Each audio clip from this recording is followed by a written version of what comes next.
Assalamualaikum. Selamat datang di channel kajian eksklusif, tempat ceramah dan video seputar Islam. Untuk mendukung channel ini, silakan klik tombol subscribe, like, komen, dan share link video ini ke media sosial kamu ya. Semoga kita semua mendapat pahalanya. Jazakumullahu khairan. Bismillahirrahmanirrahim. Assalamualaikum warahmatullahi wabarakatuh. Tabarakalladzi ja'ala fis samaa'i burujan wa ja'ala fiha sirajan wa qamaran munira. وهو الذي جعل الليل والنهار خلفة لمن أراد أن يذكر أو أراد شكورا. أشهد أن لا إله إلا الله وحده لا شريك له ولي الصالحين، وأشهد أن سيدنا وحبيبنا ومولانا محمد صلى الله عليه وسلم وعلى آله وصحبه ومن تبعهم بإحسان إلى يوم الدين، وعنا معهم بمنك وكرمك يا أكرم الأكرمين. سبحانك لا علم لنا إلا ما علمتنا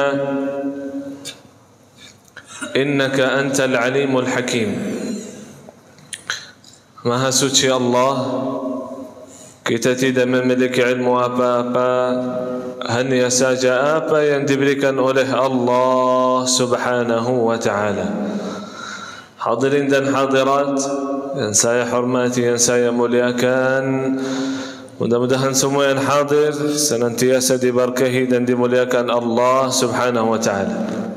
Amin ya rabbal alamin. Apa kabar semuanya? Sehat?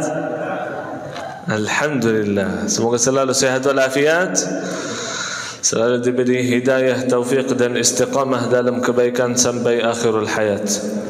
Amin ya rabbal alamin. Cerita singkat.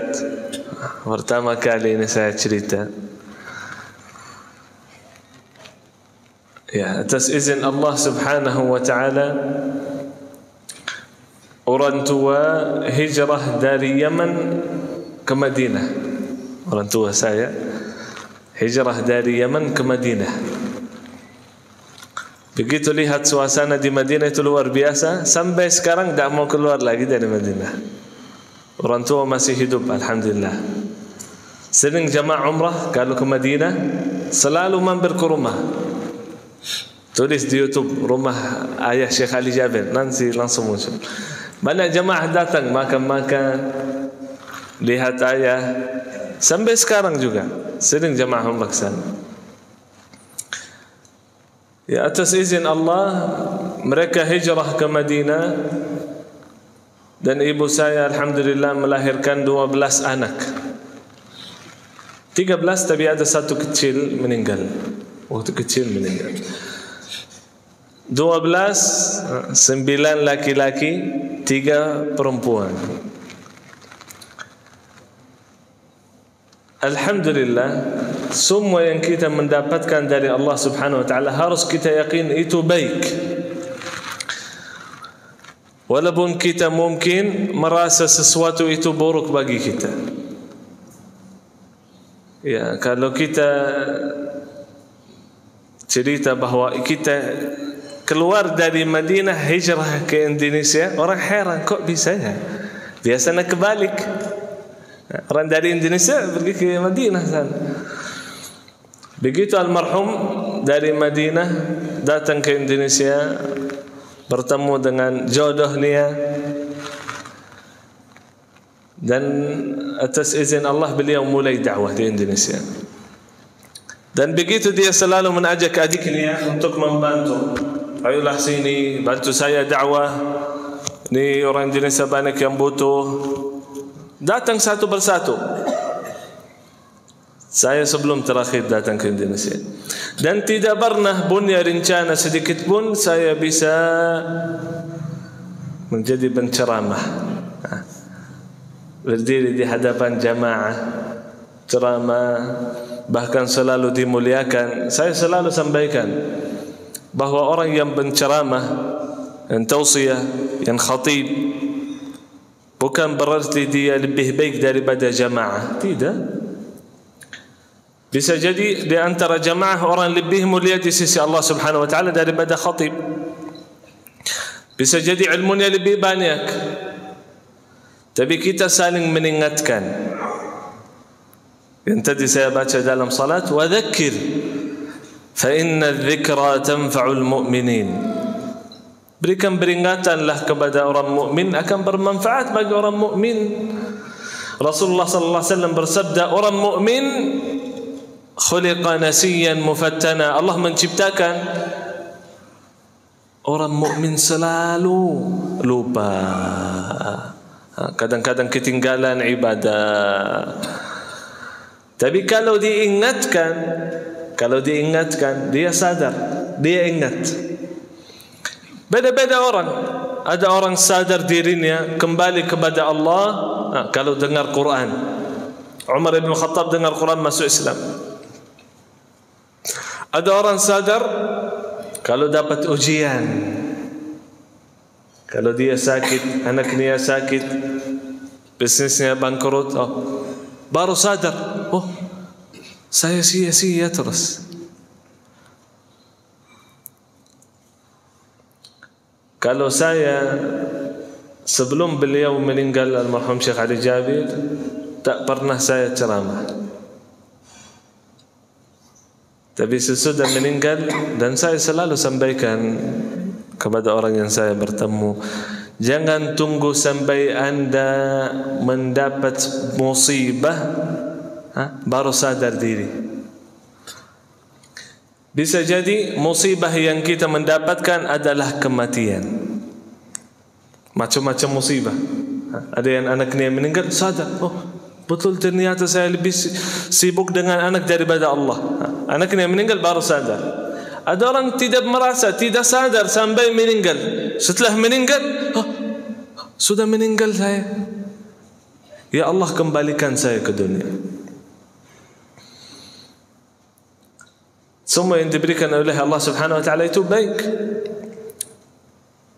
Kesayangan kita yang kita cintai, betul kita lagi butuh, tapi Allah cabut supaya mungkin kita sadar, supaya kita kembali kepada Allah Subhanahu wa taala. Dan itu setelah beliau meninggal, itu yang saya merasakan, bahwa harus betul-betul kita melanjutkan. Rasulullah sallallahu alaihi wasallam meninggal, kalau sahabat tidak melanjutkan dakwah beliau, tidak akan sampai Islam di zaman sekarang. Sahabat melanjutkan, sahabat meninggal, kalau tabi'in tidak melanjutkan, tidak akan sampai zaman sekarang Islam. Begitu seterusnya.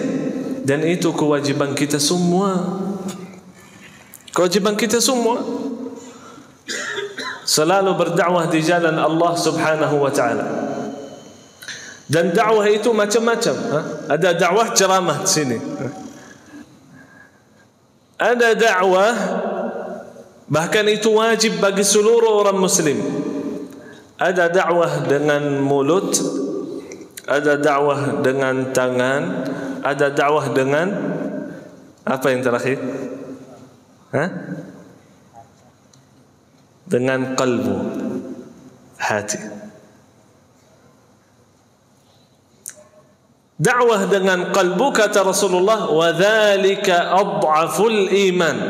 Orang yang berdakwah dengan qalbunya itu masih ada iman, tapi imannya lemah. Paling lemah iman seseorang kalau hanya dia berdakwah dengan qalbu. Tapi masih ada iman. Kalau tidak berdakwah dengan qalbu, tak ada iman. Dan na'udzubillah, kata Rasulullah sallallahu alaihi wasallam, la tadkhulul jannata hatta tu'minu. tidak akan masuk surga sampai kalian beriman kepada Allah dan Rasul. Kalau ada iman masuk surga, tidak ada iman tidak masuk surga. Dakwah dengan mulut bisa ceramah, bisa nasihat temannya, saudaranya, anaknya, istrinya, tetangga dengan mulut. Mau ke masjid, lihat orang tidak salat, ayo ikut salat. Nasihat, ini dakwah dengan mulut. Dakwah dengan tangan, bagaimana dakwah dengan tangan? Ada yang tahu caranya? Gimana caranya? Ayah lihat anaknya lagi main HP, tidak pergi ke masjid. Apa yang dilakukan oleh ayah? Bukan hanya dengan mulut. Ayo anak salat. Gerak anak ini. Apa yang harus dia melakukan? Ini dakwah dengan tangan, bukan pukul. Lepas HP-nya, bawa anaknya ke masjid. Anak lagi melakukan dosa dan maksiat, kewajiban ayah bagi anaknya dengan tangan menghalangi anaknya untuk melakukan dosa itu. Tak boleh. Baksa tak boleh. Seperti ibu kita, bangunin anak kita pagi hari, nak salat, ngantuk mah. Kalau dia biarin, itu dakwah dengan mulut. Kalau dia biarin, ya udah kasihan. Selama-lamanya dia malas salat sampai Allah memberikan hidayah. Makanya sangat penting itu dakwah. Tapi kalau dia siram air, angkat anaknya, baru dia begitu bisa istiqamah. Selama kita berdakwah di jalan Allah, ini dapat jaminan dari Nabi Muhammad sallallahu alaihi wasallam. Selama kita berdakwah di jalan Allah, Allah selamatkan kita. Allah selamatkan kita. Kalau kita berhenti dakwah, dapat jaminan diazab oleh Allah Subhanahu wa taala. Dan Allah juga berfirman dalam Al-Quran, وَمَا كَانَ اللَّهُ مُعَذِّبَهُمْ وَهُمْ يَسْتَغْفِرُونَ.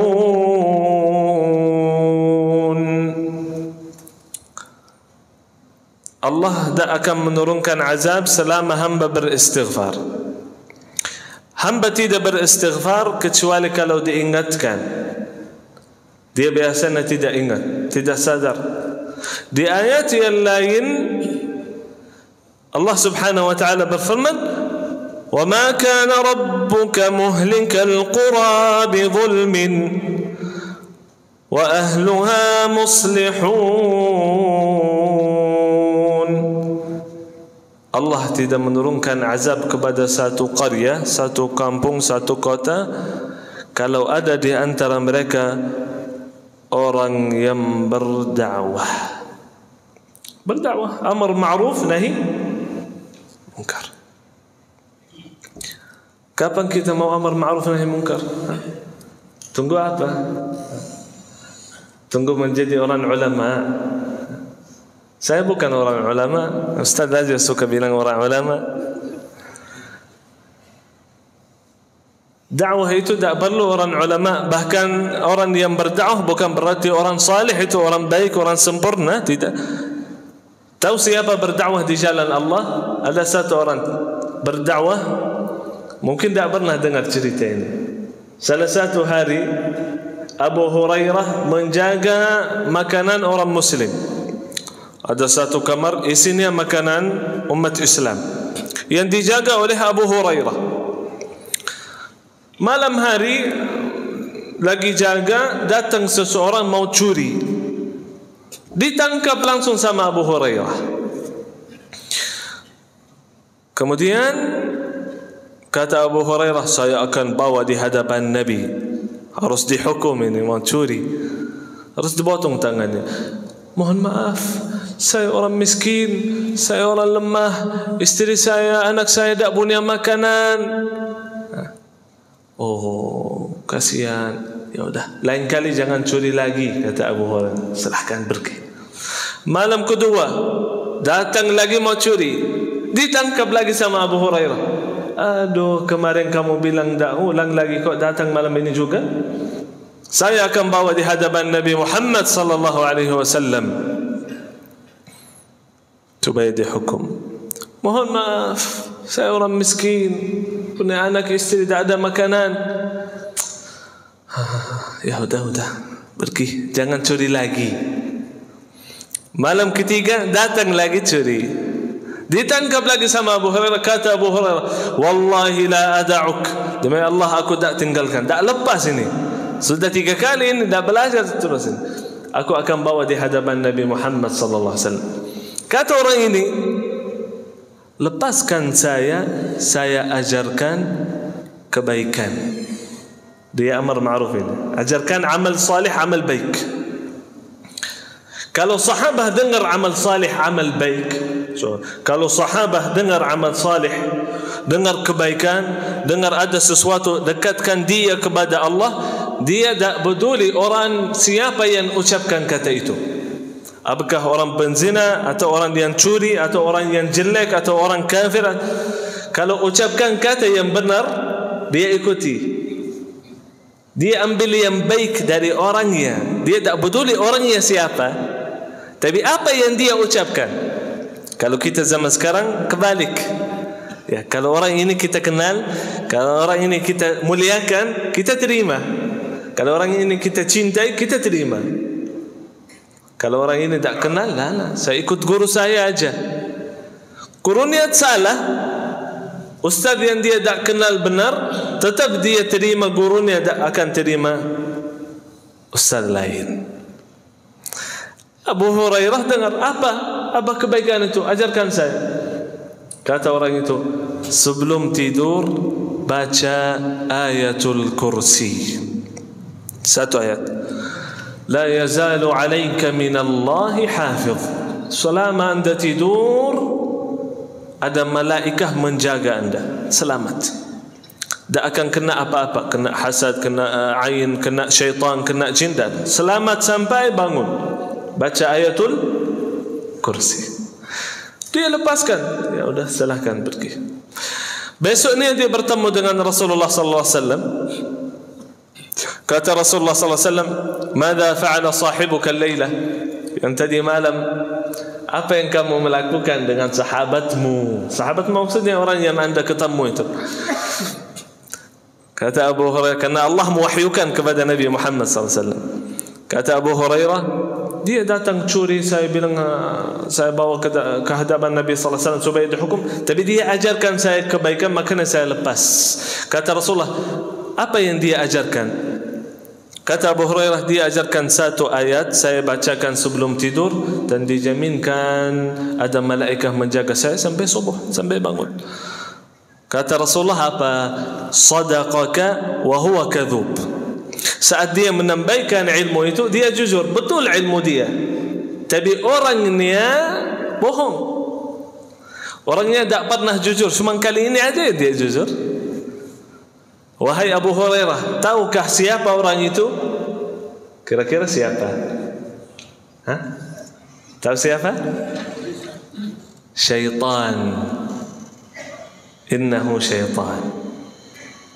Syaitan aja menajarkan kebaikan. Coba bayangkan, kita manusia tak mau ajarkan yang lain. Punya ilmu simpan untuk diri sendiri, maupun urusan dunia dan akhirat. Kita harus dengan saudara saling mencintai saudara karena Allah. Aku dapat ilmu, bisa melakukan, aku ingin juga teman saya, saudara saya, sahabat saya dapat ilmu itu supaya dia juga masuk surga, supaya dia juga bisa istiqamah, bisa sadar, bisa kembali kepada Allah Subhanahu wa ta'ala. Dan itu tujuan dakwah, supaya kita masuk surga bersama. Tak boleh sendiri-sendiri. Jangan seperti orang itu yang datang di hadapan Nabi Muhammad SAW. Apa dia bilang? Allahumma ghfir li wa Muhammada wa la taghfir ma'ana ahada. Ya Allah, ampunilah saya dan Nabi Muhammad, yang lain tidak usah. Masuk neraka semua, tak apa-apa. Yang penting saya dan Nabi selamat. Apa kata Nabi Muhammad SAW? Tidak boleh. Hajarta wasi'an. Rahmat Allah sangat luas. Tak boleh begitu kamu menjadikan hanya kepada dua orang. Rahmat Allah sangat luas. Rasulullah ingin semuanya masuk surga. Makanya Rasulullah selalu memberi yang terbaik bagi umat. Rasulullah berjuang begitu. Coba bayangkan. Sudah tua, usia 61 tahun, ikut perang dengan para sahabat. Naik kuda sendiri. Kenapa? Supaya Islam mulia, supaya Islam sampai zaman sekarang.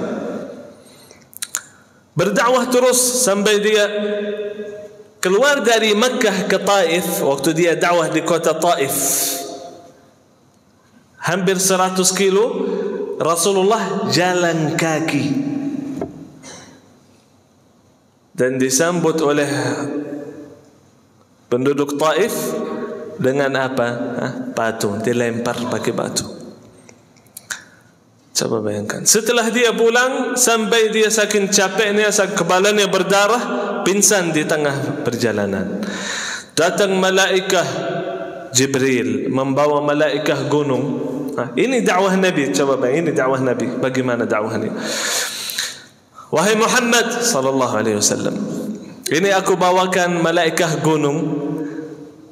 Mau dia gunung ini Al-Akhshabain, ada dua gunung besar. Mau aku hancurkan mereka, bawa gunung di atas mereka, hancur. Semuanya mati, selesai. Yang menyakiti Nabi Muhammad, yang ngomong jelek kepada Nabi Muhammad, yang lempar Rasulullah SAW pakai batu sampai kepalanya berdarah. Waktu itu yang paling capek Rasulullah. Saat ditanyakan oleh sahabat, mana hari yang paling kamu capek berdakwah? Kata Rasulullah, waktu saya dakwah di Taif. Paling sakit, paling capek, paling susah waktu dakwah di Taif. Coba bayangkan, paling sakit hatinya, paling sakit badannya, tapi apa yang dia ucapkan saat diberikan pilihan, mau aku hancurkan mereka? Apa kata Nabi Muhammad sallallahu alaihi wasallam? Mudah-mudahan keturunan mereka menjadi orang Muslim. Satu kota 100% orang Muslim, penduduk Taif. Tapi kita zaman sekarang tak peduli sama orang lain, tak fikirin orang lain.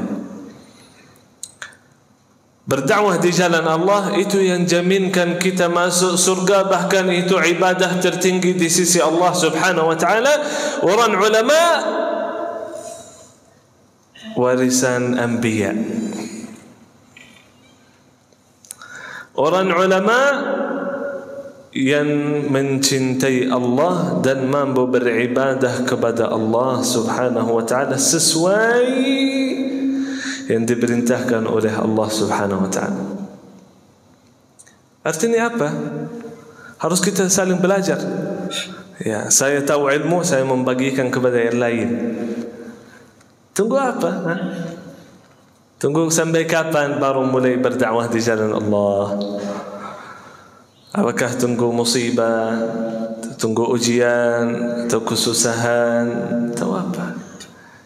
Harus kita selalu berdakwah di jalan Allah supaya diselamatkan oleh Allah Subhanahu wa taala. Yang terakhir,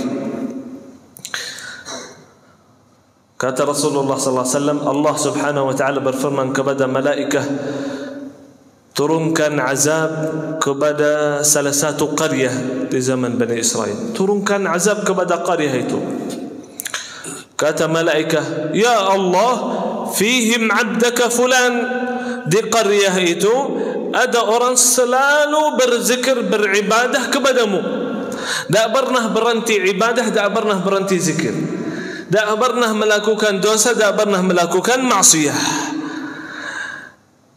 Masa kita turunkan azab, dia ada di situ? Kata Allah Subhanahu wa taala, bihi fabda. Mulai azab dengan orang itu. Itu yang pertama azabkan, baru yang lain. Kenapa? Kira-kira kenapa? dia jalan lihat orang melakukan dosa dan maksiat, bukan urusan saya. Dia jalan lihat orang tidak ikut ke masjid, tak peduli. Itu sama orang lain. Apalagi dengan istri dan anak. Banyak orang tak peduli dengan istri dan anak. Apa aja yang anaknya mau, dia nurut. Apa aja yang istrinya mau, dia nurut. Subhanallah.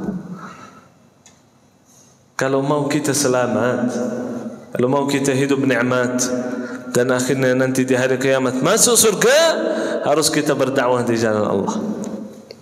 Ya, harus kita sadar diri, harus sadar. Dan dakwah itu jangan kira mudah. Ya, kadang-kadang dihormati, kadang-kadang dimuliakan, kadang-kadang caci maki. Ya, diusir, dimarahkan, tidak ada yang terima, kadang-kadang begitu susah. Tapi terimalah, sabar di jalan Allah Subhanahu wa ta'ala. Semoga kita bertemu dengan Allah dan menghadap Allah dalam keadaan yang diridai oleh Allah Subhanahu wa ta'ala. Karena Allah akan bertanya, apa yang anda melakukan? Tak melakukan apa-apa ya Allah. Bagaimana kita menghadap Allah begitu? Bagaimana? Mudah-mudahan Allah Subhanahu wa ta'ala menjadikan kita orang yang beriman dan bertakwa kepada Allah Subhanahu wa ta'ala, dan mampu beramar ma'ruf nahi munkar, dan selalu cinta kepada saudaranya yang cinta kepada dirinya sendiri. Mudah-mudahan Allah Subhanahu wa ta'ala selamatkan kalbu kita dari iri, dari hasad, benci orang, na'udzubillah min dzalik. Semoga Allah selamatkan kalbu kita supaya kita saling mencintai karena Allah. Karena kalau saling mencintai karena Allah, dijaminkan masuk surga. Hanya karena cinta saudara karena Allah. Mudah-mudahan Allah Subhanahu wa ta'ala menjadikan kita ahli surga Jannatul Firdaus. Amin ya rabbal alamin. Jazakumullahu khairal jazaa. Yang benar datangnya dari Allah Subhanahu wa ta'ala, yang salah dari diri saya sendiri dan dari syaitan. Mohon maaf apabila ada salah atau ada kekurangan atau kata-kata yang kurang sopan, mohon dimaafkan. Allahumma salli wa sallim wa barik ala nabiyyina Muhammad wa ala alihi wa sahbihi wa sallim. Subhanaka wa bihamdik, ashhadu an la ilaha illa anta, astaghfiruka wa atubu ilaik. Wa akhiru da'wana anil hamdulillahi rabbil alamin.